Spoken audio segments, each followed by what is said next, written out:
എന്റെ അമ്മയെ കൊന്നതാണ് ശശികലയും മന്നാർക്കുടി മാഫിയയും ചേർന്ന്. എൻ്റെ അമ്മേനെ കൊന്നതാണ് ശശികലയും മന്നാർക്കുടി മാഫിയും കൂടി. നേരിട്ട് കണ്ട ഈ പറയുന്നത് തമിഴകം ഒരുപോലെ അമ്മ എന്ന് വിളിക്കുന്ന സാക്ഷാൽ ജയലളിതയെ പറ്റിയാണ്. തൃശൂർ സ്വദേശിനിയാണ് Sunitha K. M G Ramachandran എംജിആറിന്റെയും ജയലളിതയുടെയും മകളാണ് താനെന്നാണ് സുനിത പറയുന്നത്. അമ്മയുടെ മരണം കൊലപാതകമാണെന്നും നീതി വേണമെന്നും ആവശ്യപ്പെട്ടുകൊണ്ടാണ് സുനിതയുടെ രംഗപ്രവേശം. ഞാൻ പോയസ് ഗാർഡനിലെ വീട്ടിലെത്തുമ്പോൾ എൻ്റെ അമ്മ മരിച്ചു കിടക്കണ മാതിരിയാണ് എനിക്ക് തോന്നിയത്. ഞാൻ ഓളിടാൻ നിലവിളിക്കാൻ ശ്രമിച്ചപ്പോൾ എൻ്റെ വായ വന്ന് പൊത്തി സീപ്പർ.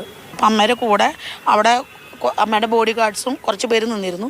പക്ഷെ ഇവരെന്നെ കണ്ടില്ല. എല്ലാവരും അമ്മയുടെ ചുറ്റും നിൽക്കുന്നുണ്ട്. അമ്മ താഴെ കിടക്കണം. അമ്മയുടെ മുഖത്ത് കാലുകൊണ്ട് ശശികല ആൻറ്റി ഒന്ന് ചവിട്ടുന്നു. ഇത്രയും കാലം എവിടെയായിരുന്നു? പേടികൊണ്ട് ഒളിച്ചു കഴിയുകയായിരുന്നെന്നാണ് സുനിതയുടെ മറുപടി. ജയലളിതയുടെ മരണത്തിൽ പുനരന്വേഷണം ആവശ്യപ്പെട്ടുകൊണ്ട് സുപ്രീം കോടതിയെ സമീപിച്ചിരിക്കുകയാണ് സുനിത. ചീഫ് ജസ്റ്റിസിന് സ്വകാര്യമായ കത്തും നൽകിയിട്ടുണ്ട്. പേടിച്ചിട്ട് സാറേ എന്ന് വെച്ചാൽ എൻ്റെ അമ്മ മുഖ്യമന്ത്രി ആയിരിക്കും കൊല്ലപ്പെട്ടത്. അമ്മേനെ കൊന്ന ഒരാൾക്ക് സാധാരണക്കാരായ എന്നെ എന്ത് ചെയ്യാം? എനിക്ക് ഉറക്കം നഷ്ടപ്പെട്ടിട്ട് ഒരുപാട് വർഷങ്ങളായി. എൻ്റെ അമ്മേനെ കൊല്ലണ കാഴ്ച നമ്മൾ നേരിട്ട് കണ്ടതുകൊണ്ട് പിന്നെ നമുക്ക് പകരം ഓരോരുത്തരും ഇങ്ങനെ വരികയാണല്ലോ. സ്റ്റാലിന്റെ DMK സർക്കാരിനെ ഭയമാണ്. പക്ഷേ മോദിയിൽ പ്രതീക്ഷയുണ്ടെന്നും സുനിത പറയുന്നു. പ്രധാനമന്ത്രി മോദി സാറ് എൻ്റെ അമ്മേരെ നല്ലൊരു ഫ്രണ്ടായിരുന്നു. മോദിജി എനിക്ക്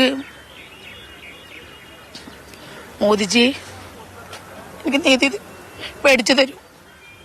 18 വയസ്സിൽ തന്നെ തിരിച്ചറിഞ്ഞമ്മ വാർത്താ സമ്മേളനത്തിലൂടെ ലോകത്തിനു മുന്നിൽ തന്നെ അംഗീകരിക്കുന്നതും കാത്തിരിക്കുകയായിരുന്നു എന്നും സുനിത മനസ്സ് തുറക്കുന്നുണ്ട്.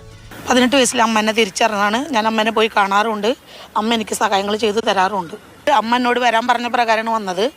അമ്മ എന്നോട് പറഞ്ഞു അങ്ങോട്ട് വന്നിട്ട് നമുക്കൊരു പത്രസമ്മേളനം വിളിച്ചിട്ട് മകളാണെന്ന് വെളിപ്പെടുത്താം. മരണത്തിലേക്ക് കൊണ്ടുപോയതെന്ന്. സിനിമയിലൂടെയും രാഷ്ട്രീയത്തിലൂടെയും തമിഴകത്തിന്റെ മനസ്സ് കീഴടക്കിയ ജയലളിത മരിക്കുന്നത് 2016 ഡിസംബർ 5-നാണ്. അസാധ്യമായ ചങ്കൂറ്റം കൊണ്ടുതന്നെ ഇന്ത്യ കണ്ട കരുത്തരായ രാഷ്ട്രീയ നേതാക്കളിൽ ശ്രദ്ധേയ. MGRന്റെ ഇതയക്കനിയായാണ് തമിഴ് രാഷ്ട്രീയത്തിലേക്കും സിനിമയിലേക്കും ജയലളിതയുടെ പ്രവേശനം. ഇന്ന് സുനിത കടന്നു വന്നതുപോലെ തന്നെയാണ് ജയലളിതയുടെ ജീവിതവും. നിറയെ ട്വിസ്റ്റുകളുള്ള ഒരു സിനിമ പോലെ ജീവിതം. ഒടുവിൽ പ്രഖ്യാപനമടക്കം ജയലളിതയുടെ മരണത്തിലും ദുരൂഹത നിറഞ്ഞു നിന്നു. തമിഴ്നാട് അടുത്ത തെരഞ്ഞെടുപ്പിനൊരുങ്ങവേ മരിച്ചിട്ടും വിട്ടുമാറാത്ത വിവാദങ്ങൾ തമിഴ് രാഷ്ട്രീയത്തിലേക്കുള്ള ശശികലയുടെ തിരിച്ചുവരവിനും ചെക്കുവയ്ക്കുന്നതാണ്. News desk, Mathrubhumi news.